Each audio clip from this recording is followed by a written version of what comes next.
एक पोस्टमैन ने एक घर के दरवाजे पर दस्तक देते हुए कहा, चिट्ठी ले लीजिए। अंदर से एक लड़की की आवाज आई, आ रही हूं। लेकिन 3-4 मिनट तक कोई ना आया तो पोस्टमैन ने फिर कहा, अरे भाई, मकान में कोई है क्या? अपनी चिट्ठी ले लो। लड़की की फिर आवाज आई, पोस्टमैन साहब, दरवाजे के नीचे से चिट्ठी अंदर डाल दीजिए, मैं आ रही हूं। पोस्टमैन ने कहा, नहीं, मैं खड़ा हूं, रजिस्टर्ड चिट्ठी है, पर्ची पर तुम्हारे साइन चाहिए।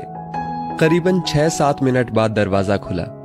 पोस्टमैन इस देरी के लिए झलाया हुआ तो था ही और उस लड़की पर चिल्लाने ही वाला था, लेकिन दरवाजा खुलते ही वो चौंक गया। सामने एक अपाहिज लड़की बैसाखियों के सहारे खड़ी थी।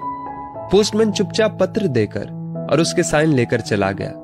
हफ्ते 2 हफ्ते में जब कभी उस लड़की के लिए डाक आती, पोस्टमैन एक आवाज देता और जब तक वो लड़की ना आती तब तक खड़ा रहता। एक दिन उसने पोस्टमैन को नंगे पांव देखा। दीपावली नजदीक आ रही थी। उसने सोचा, पोस्टमैन को क्या उपहार दूं। एक दिन जब पोस्टमैन डाक देकर चला गया, तब उस लड़की ने जहां मिट्टी पर पोस्टमैन के पांव के निशान बने थे, उन पर कागज रखकर उन पांवों का चित्र उतार लिया। अगले दिन उसने अपने यहां काम करने वाली बाई से उस नाप के जूते मंगवा लिए।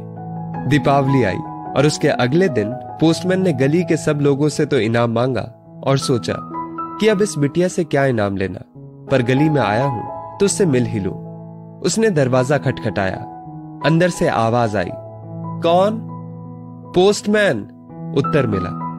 लड़की हाथ में एक गिफ्ट पैक लेकर आई और कहा, अंकल, मेरी तरफ से दीपावली पर आपको ये भेंट है। पोस्टमैन ने कहा, तुम तो मेरे लिए बेटी के समान हो, तुमसे मैं गिफ्ट कैसे लूं?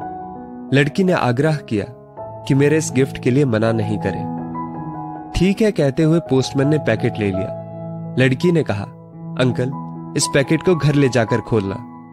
घर जाकर जब उसने पैकेट खोला तो हक्का बक्का रह गया, क्योंकि उसमें एक जोड़ी जूते थे। उसकी आंखें भर आई।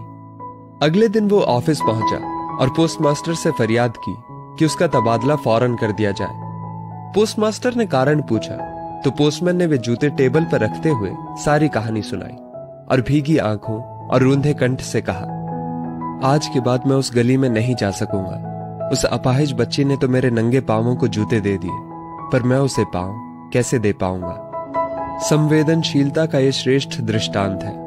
संवेदनशीलता यानी दूसरों के दुख दर्द को समझना, अनुभव करना और उसके दुख दर्द में भागीदारी करना, उसमें शरीक होना। यह ऐसा मानवीय गुण है जिसके बिना इंसान अधूरा है। ईश्वर से प्रार्थना है कि वो हमें संवेदनशीलता रूपी आभूषण प्रदान करे, ताकि हम दूसरों के दुख दर्द को कम करने में योगदान कर सके। संकट की घड़ी में कोई ये नहीं समझे कि वो अकेला है, अपितु उसे महसूस हो कि सारी मानवता उसके साथ है।